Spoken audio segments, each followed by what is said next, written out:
Hello friends, KSR academy commerce institute के YouTube channel पर एक बार फिर से आपका हार्दिक स्वागत है। House rent allowances every salaried individuals person को कंपनी के द्वारा एक अलाउंसेस दिया जाता है जिसको हम बोलते हैं हाउस रेंट अलाउंसेस। इस अलाउंसेस की हमें कुछ एग्जम्पशन मिलती है। वो एग्जम्पशन कब मिलती है? जब हम कहीं पर अदर पर्सन के वहां पर रेंट पर रहते हैं और रेंट का अमाउंट पे करता है। लेकिन आज हम इस वीडियो के अंदर देखेंगे कि अगर आप आपके पेरेंट्स के साथ रहते हैं तो एचआरए क्लेम कर सकते हैं या नहीं कर सकते। अगर किसी की एज 18 ईयर्स से ऊपर हो जाती है और वो इंडिपेंडेंट हो जाता है, यानी फैमिली अपनी पेरेंट्स के ऊपर डिपेंडेंट नहीं है, तो वो सेपरेट टैक्स पेयर माना जाता है। और सेपरेट टैक्स पेयर का अलग से पैन कार्ड होता है और पैन कार्ड के हिसाब से उनको इनकम टैक्स रिटर्न फाइल किया जाता है। तो जो भी सैलरी इनकम होगी वो उस पर्सन की हैंड के अंदर वो टैक्सेबल होगी।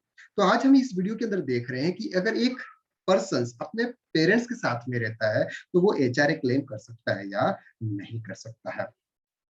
कुछ कंडीशंस है यहाँ पर। Conditions to be fulfil to avail HRA tax exemption if you are living at your parents house. अगर आप पेरेंट्स हाउस के साथ में अगर आप रह रहे हैं तो आपको क्या कंडीशंस फुलफिल करनी है?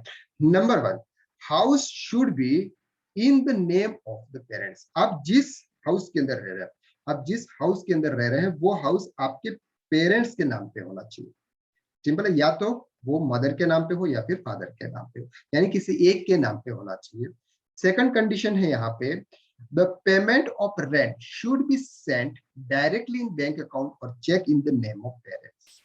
जिस तरह से हम अदर पर्सन के साथ में रेंट पे रहते हैं, रेंट पे हम उसका जो पेमेंट होता है वो डायरेक्टली उनके अकाउंट में ट्रांसफर करते हैं।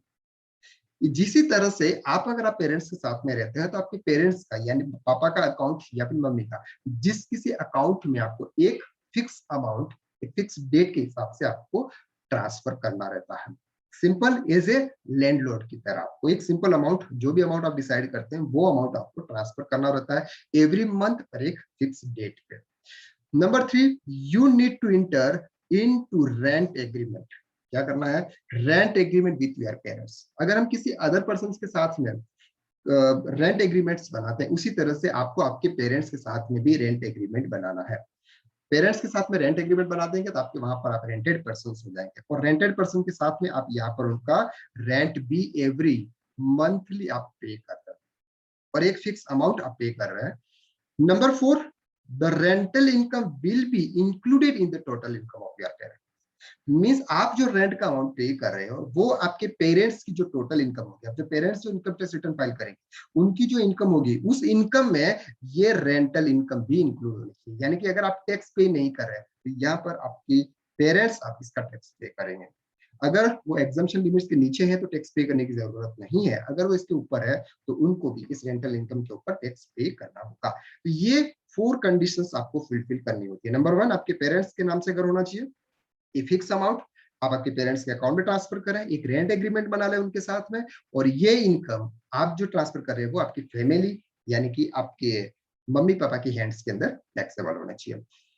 सेकंड, यहाँ पर इंपॉर्टेंट नोट्स है कि एचआरए हमें कब क्लेम करना है, कब क्लेम नहीं करना है। HRA exemption can be avail only by salaried individuals. अगर आप कोई सैलरीड और इंडिविजुअल्स पर्सन है तो ही आपको एचआरए का एग्जेम्पशन मिलेगा, यानी किसी अदर मोड्स के अंदर आपको एचआरए का एग्जेम्पशन नहीं मिलेगा।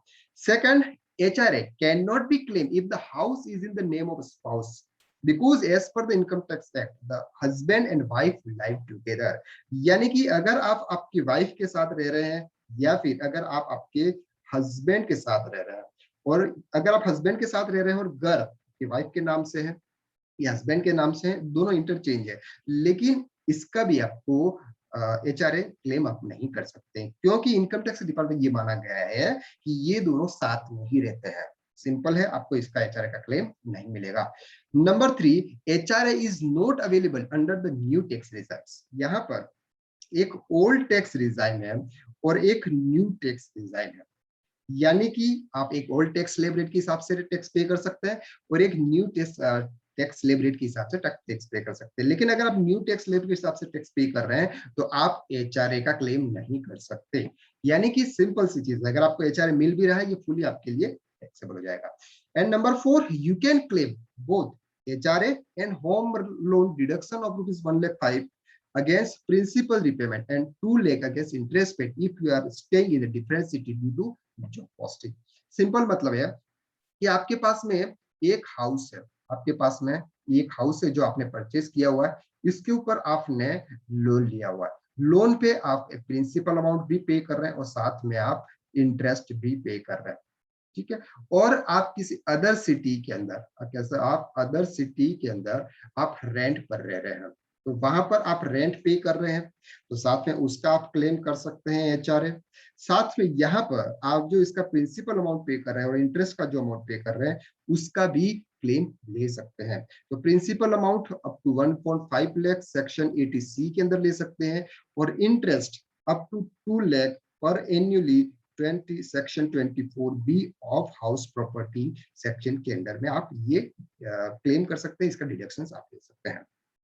तो आज इस वीडियो के अंदर मैंने देखा कि अगर आप अपने फैमिली के साथ, अपने पेरेंट्स के साथ में रहते हैं तो आप भी एचआरए का क्लेम कर सकते हैं। Thank you so much for watching this video. अगर आपको ये वीडियो अच्छा लगा तो प्लीज इस चैनल को सब्सक्राइब कीजिएगा, लाइक कीजिएगा इस वीडियो को और शेयर कीजिएगा। Thank you so much.